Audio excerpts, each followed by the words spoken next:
So, ito yung briefing nila ng mga contestant aspirant ng Mr. and Miss Teen Antipolo 2026. So, last year nga po, ito nga, nandito yung mga last year winners. Kasama si Miss Tony Montilla, yung Miss Teen Antipolo 2025, at yung si Miss Angela, First Princess.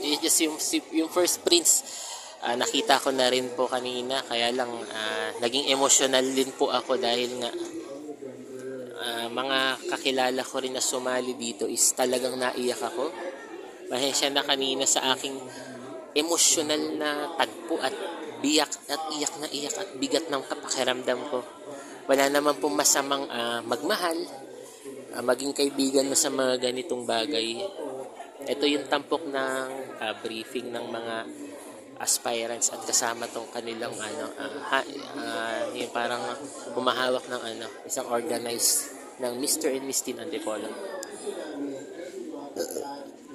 Maraming salamat po.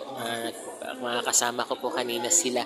So yan mga kabaro and friends, kabasensya na kanina, it's very emotional nga po ang tagpong ito. Nakakaiyak.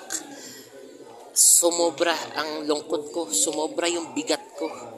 Nailabas ko lahat ng mga bagay. Alam nyo, bilang isang content creator ng ganito, di ko naman po hilig to.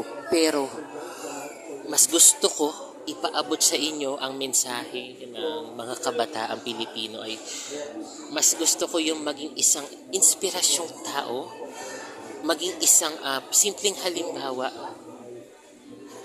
100% kung may sama ako ng loob sa isang tao, sana makapag-usap kami.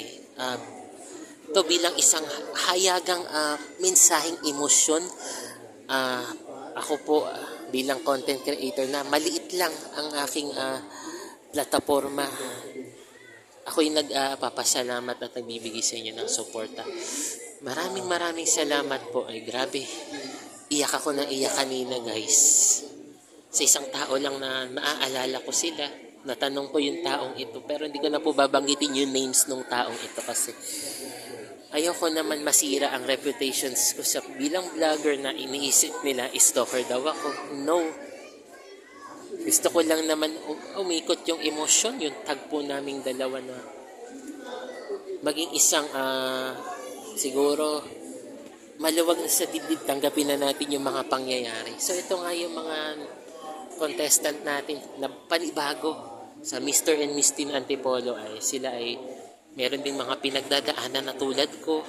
Maraming kwento ang buhay, maraming hirap na dinanas, pero nananatili silang matatag.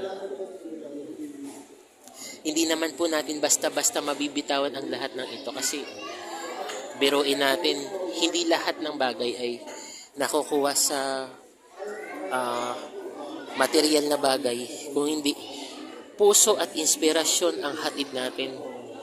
Pasensya na kung masyado akong maramdamin sa aking mga pagsasalita, pero yan ang totoong nangyayari sa kapaligiran natin.